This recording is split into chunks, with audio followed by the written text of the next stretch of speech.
Revolutionaries का birth क्यों होया सी, किस तरीके की रेवोल्यूशनरीज पहला आपां पढ़ियां सी, महाराष्ट्र दे विच रेवोल्यूशनरीज एक्टिविटीज़ बारे पढ़िया सी, ते फिर आपां अपने बंगाल दे विच रेवोल्यूशनरीज की सोसाइटीज़ बनियां सी, ते कल के लैक्चर दे विच आपां होम रूल मूवमेंट बारे पढ़िया, ते अज आपां पढ़ांगे कुछ रेवोल्यूशनरी एक्टिविटीज़ जो साडे पंजाब दे विच देखण नूं मिलियां सी।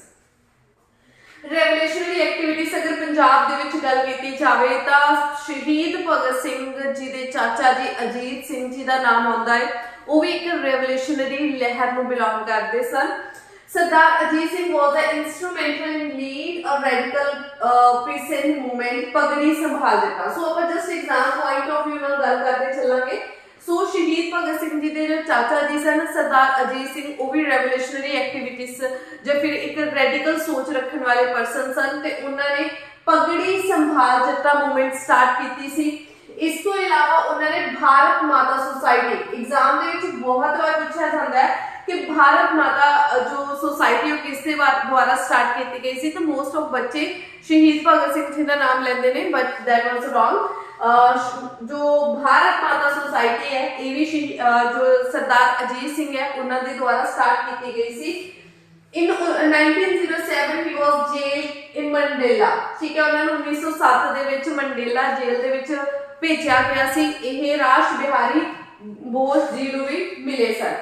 सो आप राश बिहारी बोस की गल करिए, देखो एक आप राश बिहारी बोस बारे पढ़िया सी, एक रश बिहारी बोस, दो बंदे पढ़े ने। एक रश बिहारी बोस की गल पढ़ी सी, वो कदों पढ़ी सी 1907 दे विच।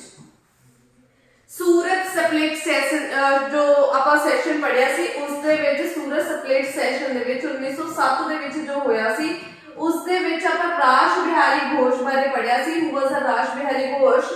राश Bihari Ghosh was a moderate leader जिसने सूरत स्प्लिट सैशन ਨੂੰ प्रिसाइड ਕੀਤਾ ਸੀ। कौन सन? राश बिहारी घोष। बट आज आप पढ़ांगे रश बिहारी बोस बारे। So Rash Bihari Bose was a revolutionary leader, ठीक है, वो की सन एक रेवोल्यूशनरी लीडर सन, ते उन्होंने अपने पंजाब हरियाणा दे विच बहुत सारे रेवोल्यूशनरी फ्रेंड्स बना लए सन, जिवें सरदार अजीत सिंह जी भी उन्होंने फ्रेंड सन। कहते Rash Bihari Bose a member of Anushilan Samiti, rush Bihari Bose जी अनुशीलन समिति के मैंबर सन।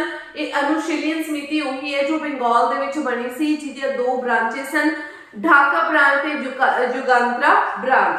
सो अनुशीलन समिति के मैंबर सन Rash Bihari Bose ji. Established links with the revolutionaries in Punjab and UP, ਤੇ ਉਹਨਾਂ ਨੇ ਪੰਜਾਬ ਤੇ ਯੂਪੀ ਦੇ ਵਿੱਚ ਵਸਣ ਵਾਲੇ ਰੈਵੋਲੂਸ਼ਨਰੀਜ਼ ਦੇ ਨਾਲ ਆਪਣੇ ਲਿੰਕ ਬਣਾ ਲਏ ਸੀ। ਤੇ ਇਸ ਤੋਂ ਇਲਾਵਾ ਅਗਰ ਰਸ਼ ਬਿਹਾਰੀ ਬੋਸ ਦੀ ਗੱਲ ਕੀਤੀ ਜਾਵੇ, ਜੋ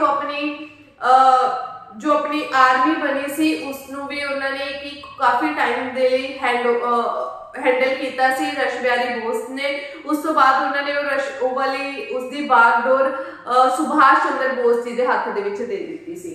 सो अगर रश बिहारी बोस की गल करिए कि on December 12 December 1912 a bomb was hurled at a viceroy Lord Hardinge। Rush Bihari Bose ने 12 दिसंबर 1912 ਦੇ ਵਿੱਚ लॉर्ड हडिंगे ਦੇ ਉੱਤੇ ਬੰਬ ਸੁੱਟਿਆ ਸੀ, ਤੇ ਉਹ लॉर्ड हडिंगे ਸੀ जो उस ਬੰਬ ਦੇ ਨਾਲ जस्ट इंजर ਹੋਇਆ ਸੀ, ਉਹਦੀ ਰਿਕਵਰੀ ਹੋ ਗਈ ਸੀ, ठीक हो गया ਸੀ। बट जिस करके जो ब्रिटिश सरकार सी वो रश बिहारी बोस से पिछे लग गई सी कि ये बम रश बिहारी बोस के द्वारा सुटिया गया सी। So but Rash Bihari went underground carry on revolutionary activities. But Rash Bihari Bose उदों भज्जण दे विच कामयाब हो गए सन ते अंडरग्राउंड रह के उन्होंने जो रेवोल्यूशनरी एक्टिविटी सी वो करनियां स्टार्ट कीतियां सी। इस तो इलावा मैडम कामा जी वाले एग्जाम दे विच पूछ लिया जाता है कि मैडम कामा जी वैसे क्यों इंपॉर्टेंट है।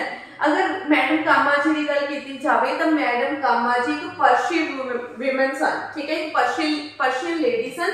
बट उन्होंने हमेशा ही की करते सन इंडियंस दी फ्रीडम बारे गल करते सन।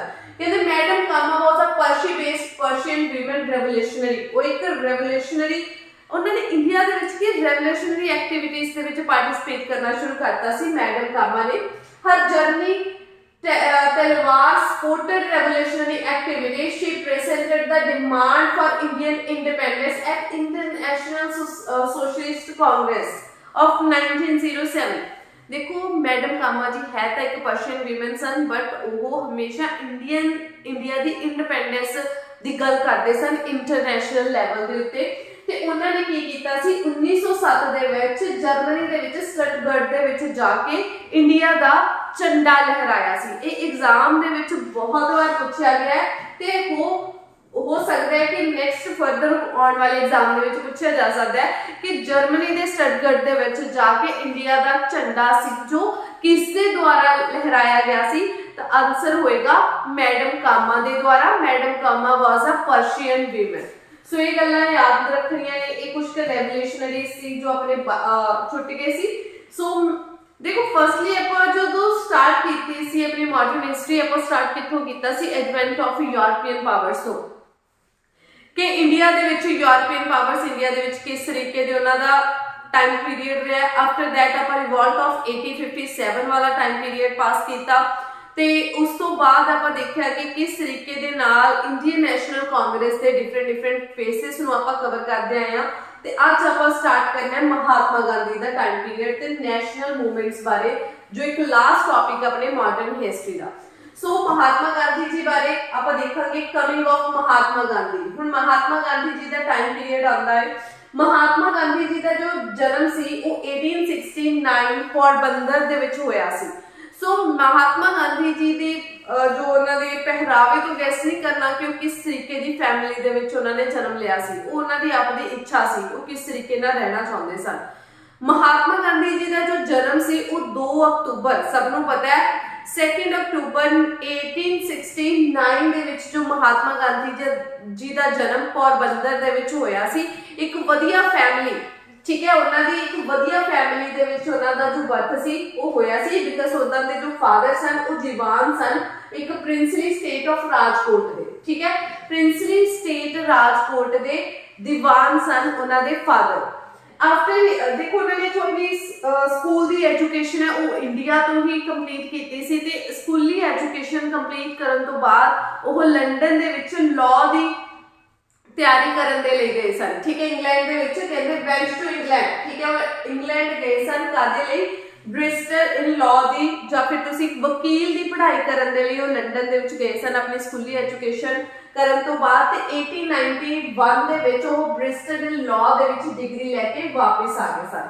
ਤੇ ਫਿਰ ਉਸ ਤੋਂ ਬਾਅਦ ਉਹਨਾਂ ਨੇ ਆਪਣੀ ਪ੍ਰੈਕਟਿਸ ਕਰਨੀ ਸਟਾਰਟ ਕਰ ਦਿੱਤੀ ਸੀ, ਬਟ ਫਿਰ ਵੀ ਉਹਨਾਂ ਨੂੰ ਇਸ ਤਰੀਕੇ ਇੰਡੀਆ ਦੇ ਵਿੱਚ ਵਾਪਸ ਆ ਕੇ ਇਹ ਲੱਗ ਰਿਹਾ ਸੀ कि वो अपने जो उन्होंने एजुकेशन वो लैके आए ने उसनों अच्छे तरीके दे नाल एग्जीक्यूट नहीं कर पा रहे या फिर उसकी प्रैक्टिस नहीं कर पा रहे। इन्हें नु टाइम हुंदा 1892 दा, ठीक है, 1892 दे विच जां 1893 दे विच महात्मा गांधी दे एक फ्रेंड हुंदे ने जो रहंदे ने साउथ अफ्रीका दे विच। ਉਹਨਾਂ ਦੇ ਉੱਤੇ ਕੋਈ ਕੇਸ ਹੋ ਜਾਂਦਾ ਹੈ ਤੇ ਉਸ ਕੇਸ ਨੂੰ ਸੋਲਵ ਕਰਨ ਦੇ ਲਈ ਜਾਂ ਉਸ ਕੇਸ ਨੂੰ ਲੜਨ ਦੇ ਲਈ ਮਹਾਤਮਾ ਗਾਂਧੀ 1893 ਦੇ ਵਿੱਚ ਸਾਊਥ ਅਫਰੀਕਾ ਦੇ ਵਿੱਚ ਜਾਂਦੇ ਨੇ। ਤੇ ਸਾਊਥ ਅਫਰੀਕਾ ਦਾ ਜੋ ਸਫ਼ਰ ਹੈ ਇੰਡੀਆ ਤੋਂ ਲੈ ਕੇ ਸਾਊਥ ਅਫਰੀਕਾ ਦੇ ਸਫ਼ਰ ਦੇ ਵਿੱਚ ਉਹਨਾਂ ਨੇ ਪਹਿਲੀ ਵਾਰ ਇਹ ਚੀਜ਼ਾਂ ਨੂੰ ਰਿਅਲਾਈਜ਼ ਕਰਨਾ ਸ਼ੁਰੂ ਕੀਤਾ ਸੀ ਕਿ ਐਕਚੁਅਲ ਦੇ ਵਿੱਚ ਉਹਨਾਂ ਦੀ ਲਾਈਫ ਦਾ ਜਾਂ ਉਹਨਾਂ ਦਾ ਕੀ ਏਮ ਹੈ। क्योंकि उन्होंने ये लगता सी पहला कि जो ब्रिटिशर्स ने बहुत वधिया ने इंडियंस दे नाल कोई धक्का नहीं करते, बट उन्होंने जो उन्होंने ये भी लगता सी कि जो ब्रिटिशर्स ने वो सिर्फ अनपढ़ लोगों ते जिन्हां नूं नॉलेज नहीं है जस्ट उन्हां दे नाल धक्का करते हैं। बट जदों उन्होंने साउथ अफ्रीका इंडिया तो लेके साउथ अफ्रीका का टाइम पीरियड देखा तो उन्होंने ये चीज़ों को रियलाइज करना उन्होंने शुरू किया कि ब्रिटिशर्स अनपढ़ लोगों को नहीं वो सिर्फ इंडियंस नूं साडे उत्ते रेशियल डिस्क्रिमिनेशन करते हैं, साडे नाल रंग का भेदभाव करते हैं, जस्ट असीं इंडियंस हाँ इसे करके सानूं सप्रेस करने की कोशिश करते हैं। सो ऐसा महात्मा गांधी जी दे नाल की होया सी कि उन्होंने ये चीज़ों को फेस करना शुरू किया। देखो महात्मा गांधी ने इंडिया नूं कहंदे आज़ादी दिवाउण दे लई बहुत ज़्यादा की कीते ने पार्टिसिपेशन की है। ऐसा उन्होंने जिंदगी दे विच की होया कि उन्होंने लोकल लैवल के उत्ते जाके काम करने या लोकल लैवल ते जाके आज़ादी की मंग करनी स्टार्ट की सी, क्योंकि आपां देखिया कि उन्होंने जो जन्म होया सी बहुत वधिया फैमिली दे विच होया सी।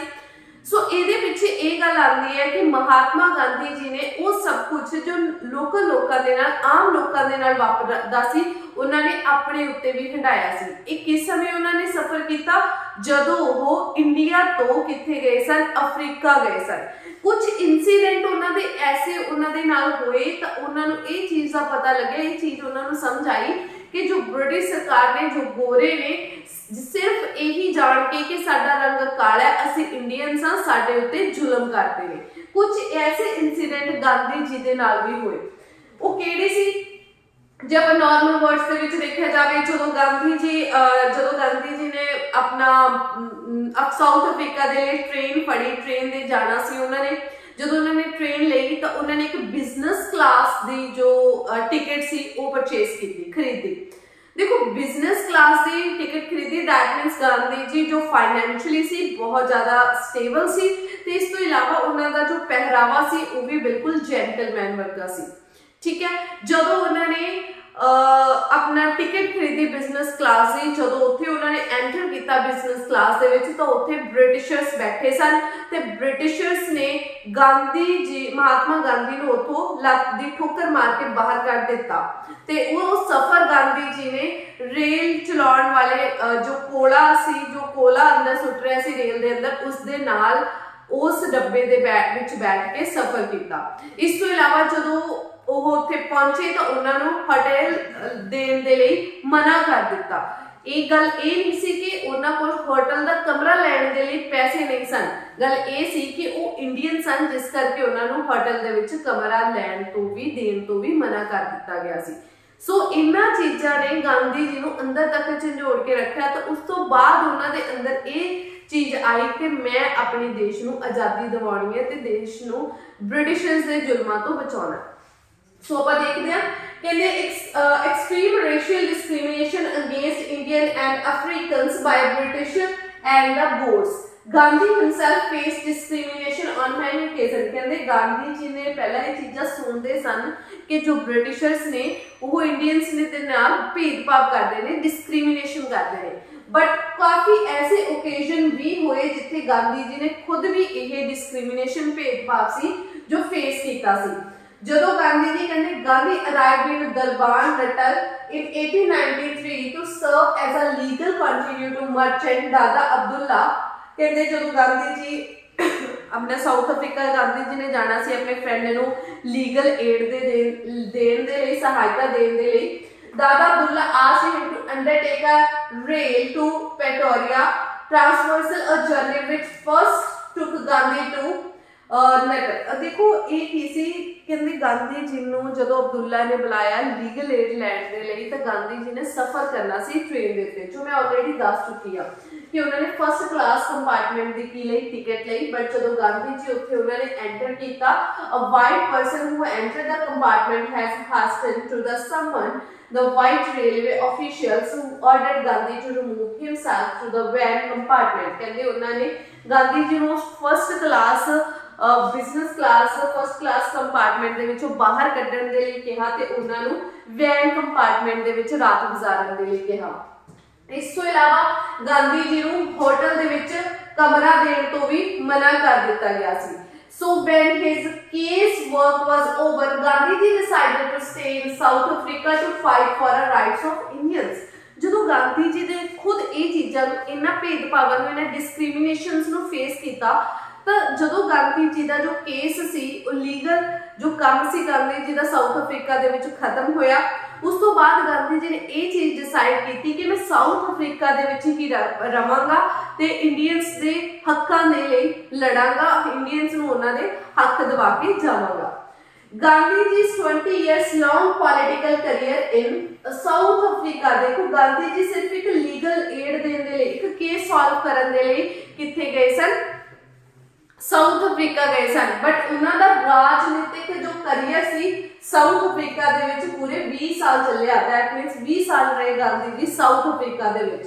In 1894 to 1906 ਮੋਡਰੇਟ ਫੇਸ ਸੀ। ਦੇਖੋ 1894 ਤੋਂ ਲੈ ਕੇ 1906 ਤੱਕ ਗਾਂਧੀ ਜੀ ਦਾ ਉੱਥੇ ਮੋਡਰੇਟ ਫੇਸ ਰਿਹਾ ਤੇ ਦੂਸਰਾ 1906 ਤੋਂ ਲੈ ਕੇ 1914 ਤੱਕ ਗਾਂਧੀ ਜੀ ਦਾ ਉੱਥੇ ਪੈਸਿਵ ਫੇਸ ਰਿਹਾ ਕਿੱਥੇ? ਸਾਊਥ ਅਫਰੀਕਾ ਦੇ ਵਿੱਚ। ਸੋ ਆਪਾਂ ਮਾਡਰਨ ਫੇਸ ਤੇ ਦੇਖਦੇ ਆ ਕਿ ਗਾਂਧੀ ਜੀ ਨੇ ਕਿਹੜੇ ਹਥਕੰਡੇ ਅਪਣਾਏ ਸਨ ਸਾਊਥ ਅਫਰੀਕਾ ਦੇ ਲੋਕਾਂ ਦੇ ਜਾਂ ਇੰਡੀਅਨਸ ਦੇ ਹੱਕਾਂ ਦੇ ਲਈ ਲੜਨ ਦੇ ਲਈ। ਦੇਖੋ ਜੋ ਮੋਡਰਨ ਫੇਸ ਸੀ, ਸੋ ਉਹਨਾਂ ਦੇ ਜਿਹੜੇ ਉਸ ਟਾਈਮ ਦੇ ਜੋ ਮੈਥਡ ਸਨ, ਜਿਸ ਤਰੀਕੇ ਦੇ ਨਾਲ ਇੰਡੀਅਨ ਨੈਸ਼ਨਲ ਕਾਂਗਰਸ ਦੇ ਮੈਥਡ ਸਨ, ਪ੍ਰੇ ਕਰਨਾ, ਪਟੀਸ਼ਨ ਕਰਨਾ, ਪ੍ਰੋਟੈਸਟ ਕਰਨਾ, ਸੇਮ ਐਸ ਗਾਂਧੀ ਜੀ ਦੇ ਵੀ ਜੋ ਮੈਥਡ ਸਨ ਉਹ ਸਿੰਪਲ ਸੀ। ਜੇ ਕੋਈ ਇੰਡੀਅਨ ਦੇ ਹੱਕਾਂ ਦੇ ਹੱਕ ਦਬਾ ਰਿਹਾ ਸੀ ਤਾਂ ਗਾਂਧੀ ਜੀ ਆਪਣੀ ਲੀਗਲ ਜਿਹੜੀ ਉਹਨਾਂ ਦੀ ਪਰਸਨੈਲਿਟੀ ਸੀ ਉਸਨੂੰ ਯੂਜ਼ ਕਰਕੇ ਕੋਰਟ ਦੇ ਵਿੱਚ ਪਟੀਸ਼ਨ ਪਾ ਦਿੰਦੇ ਸਨ ਜਾਂ ਮੈਮੋਰੀਅਲ ਵਗੈਰਾ ਮਾੜੇ ਮੋਟੇ ਧਰਨੇ ਵਗੈਰਾ ਲਾ ਲੈਂਦੇ ਸਨ। ਠੀਕ ਹੈ, ਸੋ ਪਹਿਲੇ ਸਾਲਾਂ ਦੇ ਵਿੱਚ 1906 ਤੱਕ ਗਾਂਧੀ ਜੀ ਨੇ ਇੰਡੀਅਨਸ ਦੇ ਹੱਕਾਂ ਨੂੰ ਬਚਾਉਣ ਦੇ ਲਈ ਜਸਟ ਪਟੀਸ਼ਨਾਂ ਦਾਇਰ ਕੀਤੀਆਂ ਸੀ ਤੇ ਥੋੜੇ ਮੋਟੇ ਧਰਨੇ ਲਗਾਏ ਸਨ। ਸੋ ਫਾਰਮਡ ਇਸ ਤੋਂ ਇਲਾਵਾ ਗਾਂਧੀ ਜੀ ਨੇ ਇੱਕ ਨਟਲ ਇੰਡੀਅਨ ਨੈਸ਼ਨਲ ਕਾਂਗਰਸ ਵੀ ਫਾਰਮ ਕੀਤੀ ਸੀ। ਠੀਕ ਹੈ, ਇਹ ਪੁੱਛਿਆ ਜਾ ਸਕਦਾ ਹੈ ਕਿ ਨਟਲ ਇੰਡੀਅਨ ਕਾਂਗਰਸ ਕਿੱਥੇ ਬਣਾਈ ਗਈ ਸੀ, ਕਿਸ ਦੇ ਦੁਆਰਾ ਬਣਾਈ ਗਈ ਸੀ? ਗਾਂਧੀ ਜੀ ਦੇ ਦੁਆਰਾ ਸਾਊਥ ਅਫਰੀਕਾ ਦੇ ਵਿੱਚ ਬਣਾਈ ਗਈ ਸੀ, ਜਿਹੜੀ ਆਰਗੇਨਾਈਜੇਸ਼ਨ ਸੀ ਜੋ ਇੰਡੀਅਨਸ ਦੇ ਹੱਕਾਂ ਵਾਸਤੇ ਲੜਦੀ ਸੀ। ਕਿਹੜੀ ਸੀ? ਨਟਲ ਇੰਡੀਅਨ ਕਾਂਗਰਸ। ਕਿੱਥੇ ਬਣਾਈ ਸੀ? ਸਾਊਥ ਅਫਰੀਕਾ ਦੇ ਵਿੱਚ। ਇਸ ਤੋਂ ਇਲਾਵਾ ਗਾਂਧੀ ਜੀ ਨੇ ਇੰਡੀਅਨ ਓਪੀਨੀਅਨ ਨਿਊਜ਼ਪੇਪਰ ਸਟਾਰਟ ਕੀਤਾ ਸੀ। ਕਿੱਥੇ ਕੀਤਾ ਸੀ? ਸਾਊਥ ਅਫਰੀਕਾ ਦੇ ਵਿੱਚ, ਜੋ ਐਗਜ਼ਾਮ ਪੁਆਇੰਟ ਆਫ ਵਿਊ ਨਾਲ ਬਹੁਤ ਇੰਪੋਰਟੈਂਟ ਹੈ। ਪੁੱਛਿਆ ਜਾਂਦਾ ਗਾਂਧੀ ਜੀ ਦੇ ਦੁਆਰਾ ਕਿਹੜਾ ਨਿਊਜ਼ਪੇਪਰ ਸਟਾਰਟ ਕੀਤਾ ਗਿਆ ਸੀ? ਤਾਂ ਇੰਡੀਅਨ ਓਪੀਨੀਅਨ ਸਟਾਰਟ ਕੀਤਾ ਗਿਆ ਸੀ। ਕਿੱਥੇ ਕੀਤਾ ਗਿਆ ਸੀ? ਤਾਂ ਇਹ ਨਿਊਜ਼ਪੇਪਰ ਸਟਾਰਟ ਕੀਤਾ ਗਿਆ ਸੀ ਸਾਊਥ ਅਫਰੀਕਾ ਦੇ ਵਿੱਚੋਂ। ਇਸ ਤੋਂ ਇਲਾਵਾ ਉਹਨਾਂ ਨੇ ਇੱਕ ਫੋਨਿਕਸ ਫਾਰਮ ਦੀ ਵੀ ਸਥਾਪਨਾ ਕੀਤੀ ਸੀ ਐਜ਼ ਆਈਡੀਅਲ ਕਮਿਊਨਿਟੀ। ਇੱਕ ਆਈਡੀਅਲ ਕਮਿਊਨਿਟੀ ਬਣਾਉਣ ਦੇ ਲਈ ਉਹਨਾਂ ਨੇ ਇੱਕ ਫੋਨਿਕਸ ਫਾਰਮ ਦੀ ਵੀ ਸਥਾਪਨਾ ਕੀਤੀ ਸੀ ਜਿੱਥੇ ਉਹਨਾਂ ਦੇ ਫਾਲੋਅਰਸ ਆਉਂਦੇ ਸਨ। ਇਸ ਤੋਂ ਇਲਾਵਾ ਇਸ ਫੇਜ਼ ਦੇ ਵਿੱਚ 1894 ਤੇ 1906 ਦੇ ਵਿੱਚ ਕਿਹੜੇ ਇਸ਼ੂ ਸੀ ਜਾਂ ਕਿਹੜੇ ਕਨਫਲਿਕਟ ਸੀ ਜਿਨ੍ਹਾਂ ਨੂੰ ਰਿਜ਼ੋਲਵ ਕੀਤਾ ਗਿਆ ਸੀ ਗਾਂਧੀ ਜੀ ਦੇ ਦੁਆਰਾ? ਇੱਕ ਤਾਂ ਸੀ Natal franchise bill, disfranchised Indians, Natal immigration bill ਕਿ ਇੰਡੀਅਨਸ ਨੂੰ ਇਮੀਗ੍ਰੇਸ਼ਨ ਨਹੀਂ ਸੀ ਦਿੰਦੇ ਉੱਥੋਂ। ਬਸ ਐਕਚੁਅਲ ਦੇ ਵਿੱਚ ਹੁੰਦਾ ਕੀ ਸੀ ਕਿ ਇੰਡੀਅਨਸ ਨੂੰ ਬੁਲਾਇਆ ਜਾਂਦਾ ਸੀ ਸਾਊਥ ਅਫਰੀਕਾ ਦੇ ਵਿੱਚ, ਉਹਨਾਂ ਤੋਂ ਜ਼ਬਰਦਸਤੀ ਕੁਝ ਸਾਲ ਕੰਮ ਕਰਾਇਆ ਜਾਂਦਾ ਸੀ, ਨਾ ਉਹਨਾਂ ਨੂੰ ਉੱਥੇ ਪੀਆਰ ਦਿੰਦੇ ਸਨ, ਇਮੀਗ੍ਰੇਸ਼ਨ ਨਹੀਂ ਸੀ ਦਿੰਦੇ ਤੇ ਬਟ ਉਹਨਾਂ ਤੋਂ ਜਸਟ ਉਹਨਾਂ ਨੂੰ ਕਹਿੰਦੇ ਸੀ 5 ਸਾਲ ਉਹਦੇ ਗਧਿਆਂ ਵਾਂਗ ਕੰਮ ਕਰੋ ਤੇ ਬਾਅਦ ਦੇ ਵਿੱਚ ਵਾਪਿਸ ਆਓ। ਜੇਕਰ ਤੁਸੀਂ ਬਾਅਦ ਦੇ ਵਿੱਚ ਇੱਥੇ ਰਹਿਣਾ ਚਾਹੁੰਦੇ ਹੋ ਤਾਂ ਤੁਹਾਨੂੰ ਬਹੁਤ ਜੋ ਹੈਵੀ ਹੈ ਉਹ ਟੈਕਸ ਪੇ ਕਰਨਾ ਪਏਗਾ, ਜਿਸ ਦੇ ਲਈ ਗਾਂਧੀ ਜੀ ਨੇ ਪਟੀਸ਼ਨਸ ਦਾਇਰ ਕੀਤੀਆਂ ਸੀ ਤੇ ਇਸ ਕੇਸ ਨੂੰ ਰਿਜ਼ੋਲਵ ਕਰਨ ਦੀ ਕੋਸ਼ਿਸ਼ ਕੀਤੀ ਸੀ। ਸੋ ਇਹ ਫੋਨਿਕਸ ਫਾਰਮ ਸੀ ਜੋ ਗਾਂਧੀ ਜੀ ਦੇ ਦੁਆਰਾ ਬਣਾਇਆ ਗਿਆ ਸੀ। ਨੈਕਸਟ ਸੋ ਨਟਲ ਫਰੈਂਚਾਈਜ਼ ਬਿੱਲ ਹੋ ਗਿਆ ਤੇ ਇਸ ਤੋਂ ਇਲਾਵਾ ਇਮੀਗ੍ਰੇਸ਼ਨ ਵਾਲਾ ਸਿਸਟਮ ਹੋ ਗਿਆ, ਕਿਉਂਕਿ ਇੰਡੀਅਨਸ ਨੂੰ ਕੀ ਸੀ ਉੱਥੇ ਲਿਆਂਦਾ ਜਾਂਦਾ ਸੀ, ਉਹਨਾਂ ਤੋਂ ਜ਼ਬਰਦਸਤੀ 5 ਸਾਲ ਕੰਮ ਕਰਵਾਇਆ ਜਾਂਦਾ ਸੀ ਤੇ ਵਾਪਸ ਉਹਨਾਂ ਨੂੰ ਕਹਿ ਦਿੱਤਾ ਜਾਂਦਾ ਸੀ ਹੁਣ ਆਪਣੀਆਂ ਜਗ੍ਹਾ ਤੇ ਵਾਪਸ ਚਲ ਜਾਓ। ਜਦੋਂ ਗਾਂਧੀ ਜੀ ਨੇ ਦੇਖਿਆ ਕਿ ਇਹ ਚੀਜ਼ਾਂ ਬੇਇਨਸਾਫੀ ਹੋ ਰਹੀ ਹੈ ਤਾਂ ਗਾਂਧੀ ਜੀ ਨੇ ਉਹਨਾਂ ਦੇ ਲਈ ਉਸ ਚੀਜ਼ ਦੇ ਲਈ ਲੜੇ ਸਨ। ਇਸ ਤੋਂ ਇਲਾਵਾ ਬਾਅਦ ਦੇ ਵਿੱਚ ਗਾਂਧੀ ਜੀ ਦਾ ਟਾਈਮ ਪੀਰੀਅਡ ਸ਼ੁਰੂ ਹੁੰਦਾ ਹੈ ਪੈਸਿਵ ਰੈਸਿਸਟੈਂਸ ਵਾਲਾ। 1906 ਤੋਂ ਲੈ ਕੇ 1914 ਦਾ ਟਾਈਮ ਪੀਰੀਅਡ ਰਿਹਾ ਗਾਂਧੀ ਜੀ ਦਾ ਸਾਊਥ ਅਫਰੀਕਾ ਦੇ ਵਿੱਚ। ਇਸ ਸਮੇਂ ਦੇ ਵਿੱਚ ਉਹਨਾਂ ਨੇ ਕਿਹੜੀਆਂ ਟੈਕਨੀਕਸ ਅਪਣਾਈਆਂ ਸਨ ਇੰਡੀਅਨਸ ਦੇ ਹੱਕਾਂ ਨੂੰ ਬਚਾਉਣ ਦੇ ਲਈ? ਸੱਤਿਆਗ੍ਰਹਿ, ਠੀਕ ਹੈ, ਸੱਤਿਆਗ੍ਰਹਿ ਕਰਨੇ ਸ਼ੁਰੂ ਕੀਤੇ ਸੀ, ਕੋਆਪਰੇਸ਼ਨ ਕਰਨੀ ਸ਼ੁਰੂ ਕੀਤੀ ਸੀ ਤੇ ਡਿਸਓਬੀਡੈਂਸ। ਦੇਖੋ ਸੱਤਿਆਗ੍ਰਹਿ ਸੀ ਕਿ ਧਰਨੇ ਦੇ ਉੱਤੇ ਬੈਠ ਜਾਂਦੇ ਸਨ ਗਾਂਧੀ ਜੀ ਆਪਣੇ ਮਤਾ ਪਕਾਉਣ ਦੇ ਲਈ ਜਾਂ ਇੰਡੀਅਨਸ ਦੇ ਹੱਕਾਂ ਨੂੰ ਬਚਾਉਣ ਦੇ ਲਈ, ਜਾਂ ਕੁਛ ਉਹ ਬ੍ਰਿਟਿਸ਼ਰਸ ਦੇ ਨਾਲ ਕੋਆਪਰੇਸ਼ਨ ਕਰਦੇ ਸਨ।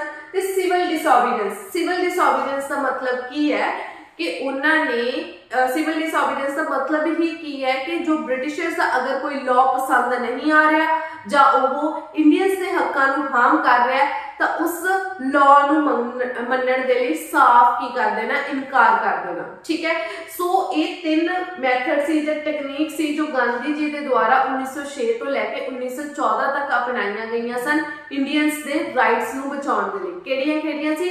ਸੱਤਿਆਗ੍ਰਹਿ, ਸਿਵਲ ਡਿਸਓਬੀਡੈਂਸ ਤੇ ਆਪਣਾ ਕੋਆਪਰੇਸ਼ਨ। ਸੋ ਕਹਿੰਦੇ ਗਾਂਧੀ's first passive resistance campaign began as a protest against Asiatic registration bill। ਕਹਿੰਦੇ ਗਾਂਧੀ ਜੀ ਨੇ ਜਿਹੜੀ ਪਹਿਲੀ ਸਿਵਲ ਡਿਸਓਬੀਡੈਂਸ ਜਾਂ ਫਿਰ ਆਹ ਵਾਲੀ ਜਿਹੜੀ ਆਪਣੀ ਟੈਕਨੀਕ ਸੀ ਇਹ ਗਾਂਧੀ ਜੀ ਨੇ ਸਭ ਤੋਂ ਪਹਿਲਾਂ ਕਿੱਥੇ ਯੂਜ਼ ਕੀਤੀਆਂ ਸਨ? ਏਸ਼ੀਆਟਿਕ ਰਜਿਸਟ੍ਰੇਸ਼ਨ ਬਿੱਲ ਜੋ 1906 ਦੇ ਵਿੱਚ ਕਿਹਾ ਗਿਆ ਸੀ। ਕਹਿੰਦੇ ਜਿਹੜੇ ਉੱਥੇ ਸਾਊਥ ਅਫਰੀਕਾ ਦੇ ਵਿੱਚ ਇੰਡੀਅਨਸ ਰਹਿੰਦੇ ਸਨ, ਕਹਿੰਦੇ ਤੁਹਾਨੂੰ ਇੱਕ ਰਜਿਸਟ੍ਰੇਸ਼ਨ ਕਰਵਾਉਣੀ ਪਏਗੀ ਜਿਹਦੇ ਵਿੱਚ ਤੁਹਾਨੂੰ ਇੱਕ ਸਰਟੀਫਿਕੇਟ ਦਿੱਤਾ ਜਾਏਗਾ ਤੇ ਤੁਸੀਂ ਉਹ ਸਰਟੀਫਿਕੇਟ ਆਪਣੇ ਨਾਲ ਲੈ ਕੇ ਘੁੰਮਣਾ। ਜੇ ਜੇ ਕੋਈ ਤੁਹਾਨੂੰ ਉੱਥੇ ਮਿਲ ਜਾਂਦਾ ਹੈ, ਕੋਈ ਬ੍ਰਿਟਿਸ਼ਰ ਤੁਹਾਨੂੰ ਮਿਲ ਜਾਂਦਾ ਹੈ, ਜਦ ਤੁਸੀਂ ਆਪਣੀ ਆਈਡੀ ਪ੍ਰੂਫ ਦੇਣਾ ਹੈ ਤਾਂ ਤੁਹਾਨੂੰ ਉਹ ਸਰਟੀਫਿਕੇਟ ਹੈ ਉਹ ਦਿਖਾਉਣਾ ਪਏਗਾ, ਤੇ ਉਹ ਸਰਟੀਫਿਕੇਟ ਬਣਾਉਣ ਦੇ ਲਈ ਤੁਹਾਨੂੰ ਪਹਿਲਾਂ ਇੱਕ ਰਜਿਸਟ੍ਰੇਸ਼ਨ ਕਰਵਾਉਣੀ ਪਏਗੀ। ਤਾਂ ਗਾਂਧੀ ਜੀ ਨੇ ਉੱਥੇ ਮੁੱਦਾ ਚੱਕਿਆ ਕਿ ਇੰਡੀਅਨਸ ਇੰਡੀਆ ਦੇ ਵਿੱਚ ਹੀ ਰਹਿ ਰਿਹਾ, ਤਾਂ ਉਸ ਨੂੰ ਇਹ ਮਤਲਬ ਅਲੱਗ ਤੋਂ ਇੰਡੀਅਨਸ ਨੂੰ ਇੰਨਾ ਭੇਦਭਾਵ ਕਿਉਂ ਕੀਤਾ ਜਾ ਰਿਹਾ, ਸਿਰਫ ਇੰਡੀਅਨਸ ਨੂੰ ਹੀ ਕਿਉਂ, ਕਾਲੇ ਲੋਕਾਂ ਨੂੰ ਹੀ ਕਿਉਂ ਸਰਟੀਫਿਕੇਟ ਬਣਾਉਣਾ ਪਏਗਾ, ਤੁਹਾਨੂੰ ਗੋਰਿਆਂ ਨੂੰ ਕਿਉਂ ਨਹੀਂ ਬਣਵਾਉਣਾ ਪਏਗਾ, ਕਿਉਂ ਇੰਡੀਅਨਸ ਇਹ ਸਰਟੀਫਿਕੇਟ ਬਣਵਾਉਣ, ਜਿਸ ਦਾ ਵਿਰੋਧ ਗਾਂਧੀ ਜੀ ਨੇ ਕੀਤਾ ਸੀ। The bill was part of the attempt to limit the presence of Indians in the transversal by confining them to the segregated areas and limiting their trading activities। Actual ਦੇ ਵਿੱਚ ਇਹ certificate ਕਿਉਂ ਬਣਾਏ ਗਏ ਸਨ, ਤਾਂ ਜੋ ਇੰਡੀਅਨਸ ਦਾ ਜੋ travelling area, उन्होंने घूमण का एरिया या फिर उन्होंने ट्रेड करन दे व्यापार करन दे एरिया नूं की है उन्होंने एक्टिविटीज़ के उत्ते लिमिटेशंस लगाईयां जा सकन। जिस करके गांधी जी ने अपने फॉलोअर्स नूं कहा कि तुसी यह रजिस्ट्रेशंस नहीं करवाओगे, इस लॉ नूं साफ इनकार करोगे, दैट मीन्स सिविल डिसओबीडेंस करोगे, इस लॉ नूं कानून नूं सरकार दे नूं साफ इनकार कर दोगे, ते इसकी बजाय तुसी की है जेल विच जाना पसंद करोगे। जिस दे लई ब्रिटिश सरकार ने देखा भी ये ते हुण मतलब साडे लई खतरा बनदा जा रहा, जिस लई जेहड़ा स्टीमस सी, ठीक है, उस समय उत्थे जो गवर्नर होना स्यूमिटस सी, उसने कहा कि गांधी नूं कहा कि आपां बैठ के इस जो गलबात है उन्हें रिजॉल्व कर लैंदे आ। तो स्यूमिटस ते गांधी दी एक टॉक हुंदी है, तो दोनों जाने स्यूमिटस गांधी नूं कहंदा चलो तुसीं एवें करो, एवें ज़्यादा हल्ला गुल्ला ना करो, एवें करते हैं आपां कि तुसीं अपने फॉलोअर्स नूं कहो कि वलंटरली जाके अगर वो रजिस्ट्रेशन करवा लैंदे ने सिंपली, तो आपां बाद दे विच इस लॉ नूं की कर दांगे, रद्द कर दांगे। एक बार काम पूरा हो जाण दो, बाद दे विच आपां इस लॉ नूं की कर दांगे, रद्द कर दांगे। चलो गांधी जी इस चीज़ के उत्ते एग्री कर दिंदे ने। गांधी जी अपने फॉलोअर्स नूं कहंदे ने तुसीं जाके इस इनिशिएटिव रजिस्ट्रेशन बिल दी नूं मन्नो ते जाके अपनी रजिस्ट्रेशन करवा लो, क्योंकि स्यूमिटस ने कहा कि बाद दे विच इस बिल नूं रद्द कर दिता जाएगा। सो गांधी जी दे फॉलोअर्स उन्हां दी गल नूं फॉलो करते हुए जांदे ने, रजिस्ट्रेशन करवाते ने, बट आफ्टर दैट स्यूमिटस अपनी गल दे तो मुकर जाता है ते वो इस बिल नूं रद्द करन तो मना कर दिंदा है। जिस तो बाद गांधी जी ने अपने फॉलोअर्स नूं कहा तुसीं अपने सारे रजिस्ट्रेशन सर्टिफिकेट्स नूं इकट्ठा करके अग लगा दो ते इस लॉ दे अगेंस्ट होके अपना जेल विच जाना कबूल करो। सो इस तो इलावा फिर उस तो बाद एक होर इशू हुंदा है, वो इशू किहड़ा सी, कहंदे laws to restrict Indians immigration and all non Christian marriages to be legal poll tax by Indians. एक होर इशू उस टाइम हुंदा है कि एक तां इंडियंस नूं इमीग्रेशन दी प्रॉब्लम सी, सैकेंड वो कहंदे सिर्फ क्रिश्चियन अगर क्रिश्चियन नाल मैरिज करवा रहे तो वो लीगल मननी जाएगी, अगर जो इंडियंस की मैरिज है, इंडियंस का ब्याह ने उन्होंने इलीगल मन्निया जाएगा। इंडियन ना ब्याह करवा रहे वो इलीगल है। तो उस समय तो तुसी समझते होवोगे कि लोगों की मैंटेलिटी किस टाइप की होंगी है भी अगर तुसी साडे ब्याह नूं इलीगल कह रहे हो तो साडे बच्चे की ने इतना नाजायज होए, जिस करके लोगों ने इस चीज़ के लिए भी गांधी जी ने एक आवाज चक्की सी, जिहदे लई गांधी जी ने की कीता सी, सत्याग्रह करने शुरू कीते सी ते एक टॉलस्टॉय फॉर्म भी बनाया सी। ये भी गांधी जी ने साउथ अफ्रीका दे विच ही बनाया सी टॉलस्टॉय फॉर्म। टॉलस्टॉय फॉर्म दे विच उन्हां सत्याग्रही जो गांधी जी नूं सपोर्ट करदे सन उन्हां दे फैमिलीज़ नूं की दित्ता जांदा सी, स्टे दित्ती जांदी सी, उत्थे रखिया जांदा सी। सो इस तो बाद जो एक इशू भटक गया, उधरों रजिस्ट्रेशन वाला इशू भटक गया, तो फिर गांधी ते स्यूमिटस ने एक एग्रीमेंट साइन किया 1914 ਦੇ ਵਿੱਚ। ਜਦੋਂ स्यूमिटस ने भी देखा कि हुण गांधी के फॉलोअर्स भी ज़्यादा भटके हुए ने तो सानू उस एग्रीमेंट जो रजिस्ट्रेशन वाला बिल है उन्होंने भी रद्द करना पड़ेगा, तो ये जो मैरिज वाला इलीगल वाला पोल टैक्स वाले ने इन्हां मुद्दों भी सानू खत्म करना पड़ेगा। फिर गांधी के स्यूमिटस के विच एग्रीमेंट होया 1914 ਦੇ ਵਿੱਚ, जिथे कहा गया कि असीं इस पोल टैक्स नूं खत्म करते हैं, जो असीं हैवी ड्यूटी इंडियंस तो लैंदे आ, टैक्स लैंदे आ, उस नूं खत्म करते हैं। इस तो इलावा किसी तरीके के कोई भी कंपलसरी रजिस्ट्रेशन सर्टिफिकेट्स इंडियंस नूं नहीं रखने पैणगे, तो इस तो इलावा इंडियंस की जो मैरिज है उसनूं भी वैलिड मन्निया जाएगा। सो ये सारा जिहड़ा ਚਮਤਕਾਰ ਸੀ ਕਿਸ ਦੀ ਵਜ੍ਹਾ ਨਾਲ ਹੋਇਆ ਸੀ? ਗਾਂਧੀ ਦੀ ਵਜ੍ਹਾ ਨਾਲ ਹੋਇਆ ਸੀ। ਗਾਂਧੀ ਦੇ ਸਿਵਲ ਡਿਸਓਬੀਡੀਐਂਸ ਮੂਵਮੈਂਟ ਤੇ ਗਾਂਧੀ ਜੀ ਦੇ ਜੋ ਸੱਤਿਆਗ੍ਰਹਿ ਸੀ ਉਹਨਾਂ ਦੀ ਵਜ੍ਹਾ ਨਾਲ ਹੋਇਆ ਸੀ। ਸੋ ਇਸ ਤੋਂ ਬਾਅਦ ਜੋ ਗੋਪਾਲ ਕ੍ਰਿਸ਼ਨ ਗੋਖਲੇ ਨੇ, who was Gopal Krishna Gokhale? Gopal Krishna Gokhale was a political guru of Gandhi ji. ਸੋ ਗੋਪਾਲ ਕ੍ਰਿਸ਼ਨ ਗੋਖਲੇ ਗਾਂਧੀ ਜੀ ਨੂੰ ਇਨਵਾਈਟ ਕਰਦੇ ਨੇ, ਇਨਵੀਟੇਸ਼ਨ ਭੇਜਦੇ ਨੇ ਬਾਈ ਮਹਾਤਮਾ ਗਾਂਧੀ ਜੀ, ਹੁਣ ਤੁਹਾਡਾ ਸਾਊਥ ਅਫਰੀਕਾ ਦੇ ਵਿੱਚ ਜੋ ਵੀ ਸੈਟਲਮੈਂਟਸ ਹੋਣੀਆਂ ਸੀ ਬਹੁਤ ਅੱਛੇ ਤਰੀਕੇ ਦੇ ਨਾਲ ਹੋ ਗਈਆਂ ਨੇ, ਪਲੀਜ਼ ਹੁਣ ਤੁਸੀਂ ਇੰਡੀਆ ਦੇ ਵਿੱਚ ਆਓ ਤੇ ਇੰਡੀਆ ਦੇ ਜੋ ਹਾਲਾਤ ਨੇ ਉਹਨਾਂ ਨੂੰ ਸੁਧਾਰਨ ਦੀ ਕੋਸ਼ਿਸ਼ ਕਰੋ।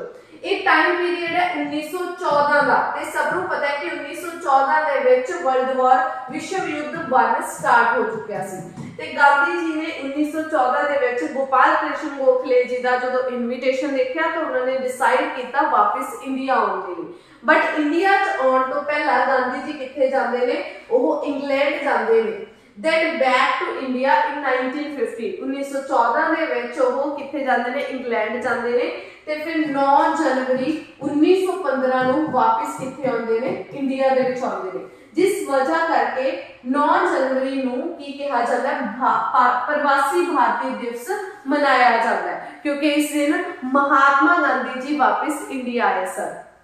ਇਸ ਤੋਂ ਇਲਾਵਾ ਜਦੋਂ ਉਹ ਪਹਿਲਾਂ ਇੰਗਲੈਂਡ ਉਹਨਾਂ ਨੇ ਦੇਖਿਆ ਕਿ ਸਾਊਥ ਅਫਰੀਕਾ ਤੋਂ ਸਿੱਧਾ ਉਹ ਇੰਗਲੈਂਡ ਗਏ ਤੇ ਇੰਗਲੈਂਡ ਤੋਂ ਵਾਪਸ ਇੰਡੀਆ ਆਏ ਸੀ। ਜਦੋਂ ਉਹ ਇੰਗਲੈਂਡ ਗਏ ਤਾਂ ਉਸ ਸਮੇਂ ਵਰਲਡ ਵਾਰ 1 ਚੱਲ ਰਹੀ ਸੀ ਤਾਂ ਉਹਨਾਂ ਨੇ ਬ੍ਰਿਟਿਸ਼ ਸਰਕਾਰ ਦੀ ਹੈਲਪ ਕੀਤੀ ਉੱਥੇ, ਕਿਉਂਕਿ ਉਹਨਾਂ ਨੂੰ ਲੱਗਦਾ ਸੀ ਕਿ ਬ੍ਰਿਟਿਸ਼ ਸਰਕਾਰ ਸਾਡੇ ਦੇਸ਼ ਨੂੰ ਚਲਾ ਰਹੀ ਹੈ ਤਾਂ ਉਹਨਾਂ ਨੇ ਉਹਦੀ ਹੈਲਪ ਕੀਤੀ। ਕਿਸ ਤਰੀਕੇ ਦੇ ਨਾਲ? ਇੱਕ ਜੋ ਵਰਲਡ ਵਾਰ ਚੱਲ ਰਹੀ ਸੀ ਉਸ ਦੇ ਵਿੱਚ ਇੱਕ ਐਂਬੂਲੈਂਸ ਚਲਾਈ, ambulance corps to help the Britishers, ਜਿਸ ਕਰਕੇ ਰਾਣੀ ਨੇ ਖੁਸ਼ ਹੋ ਕੇ ਗਾਂਧੀ ਜੀ ਨੂੰ ਕੇਸਰੀ ਹਿੰਦ ਦਾ ਮੈਡਲ ਦਿੱਤਾ ਸੀ ਤੇ ਇਹ ਮੈਡਲ ਮਹਾਤਮਾ ਗਾਂਧੀ ਜੀ ਨੇ 1919 ਜ਼ਿਲ੍ਹਿਆਂਵਾਲੇ ਹੱਤਿਆਕਾਂਡ ਤੋਂ ਬਾਅਦ ਵਾਪਿਸ ਕਰਤਾ ਸੀ ਬ੍ਰਿਟਿਸ਼ ਸਰਕਾਰ ਨੂੰ। ਸੋ ਪਹਿਲਾਂ ਉਹ ਇੰਗਲੈਂਡ ਜਾਂਦੇ ਨੇ, ਉੱਥੇ ਵਰਲਡ ਵਾਰ 1 ਦੇ ਵਿੱਚ ਬ੍ਰਿਟਿਸ਼ਰਸ ਦੀ ਹੈਲਪ ਕਰਦੇ ਨੇ ਇੱਕ ਐਂਬੂਲੈਂਸ ਚਲਾ ਕੇ ਤੇ ਜਿਸ ਕਰਕੇ ਗਾਂਧੀ ਜੀ ਨੂੰ ਕੀ ਦਿੱਤਾ ਜਾਂਦਾ ਹੈ? ਕੇਸਰੀ ਹਿੰਦ ਦਾ ਅਵਾਰਡ ਵੀ ਦਿੱਤਾ ਗਿਆ ਸੀ। ਸੋ ਗਾਂਧੀ ਜੀ ਦੀ ਅਗਰ ਗੱਲ ਕਰੀਏ ਤਾਂ ਉਹਨਾਂ ਦੀਆਂ ਜੋ ਲਾਈਫ ਦੀਆਂ ਮੇਜਰ ਆਈਡੀਓਲੋਜੀਜ਼ ਕਿਹੜੀਆਂ ਨੇ? ਠੀਕ ਹੈ, ਕਿਹੜੀਆਂ ਉਹਨਾਂ ਦੇ ਆਈਡੀਓਲੋਜੀਜ਼ ਨੇ? ਸਭ ਤੋਂ ਪਹਿਲਾਂ ਟਰੂਥ ਐਂਡ ਨਾਨ ਵਾਇਲੈਂਸ। ਉਹਨਾਂ ਨੇ ਕਿਹਾ ਸੀ ਗਾਂਧੀ ਜੀ ਹਮੇਸ਼ਾ ਸੋਚਦੇ ਸਨ ਕਿ ਹਮੇਸ਼ਾ ਸੱਚ ਬੋਲੋ ਤੇ ਹਮੇਸ਼ਾ ਹਿੰਸਾ ਦਾ ਸਾਥ ਦਵੋ ਕਿ ਅਗਰ ਕੋਈ ਤੁਹਾਡੀ ਇੱਕ ਗੱਲ ਦੇ ਉੱਤੇ ਥੱਪੜ ਮਾਰਦਾ ਤਾਂ ਦੂਸਰੀ ਗੱਲ ਤੁਸੀਂ ਅੱਗੇ ਕਰ ਦਿਓ। ਹਮੇਸ਼ਾ ਸੌਫਟਲੀ ਗੱਲ ਨੂੰ ਗੱਲਬਾਤ ਦੇ ਨਾਲ ਖਤਮ ਕਰਨ ਦੀ ਕੋਸ਼ਿਸ਼ ਕਰੋ।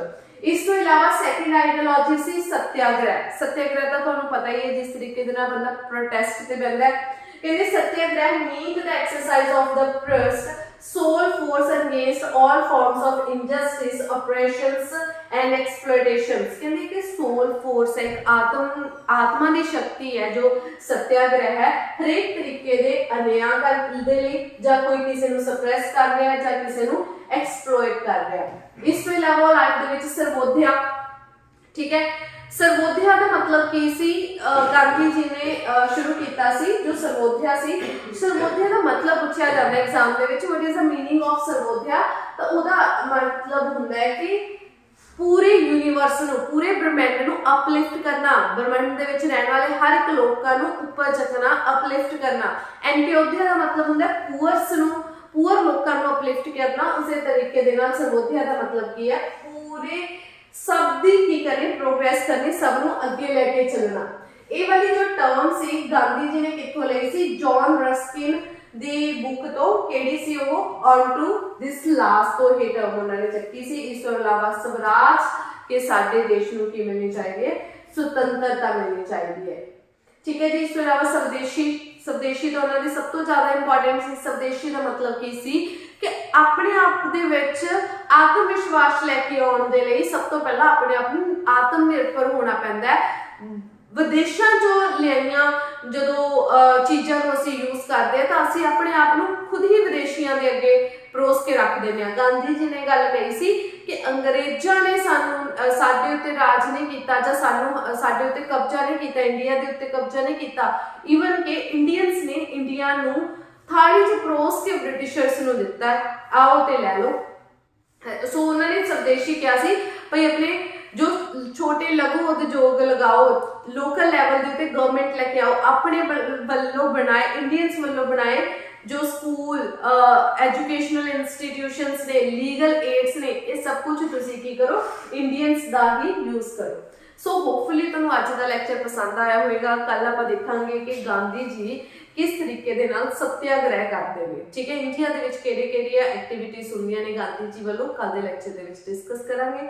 ਹੋਪਫੁਲੀ ਤੁਹਾਨੂੰ ਲੈਕਚਰ ਪਸੰਦ ਆਇਆ ਹੋਵੇਗਾ। ਸੋ ਮਿਲਦੇ ਨੈਕਸਟ ਲੈਕਚਰ ਦੇ ਵਿੱਚ। Thank you so much.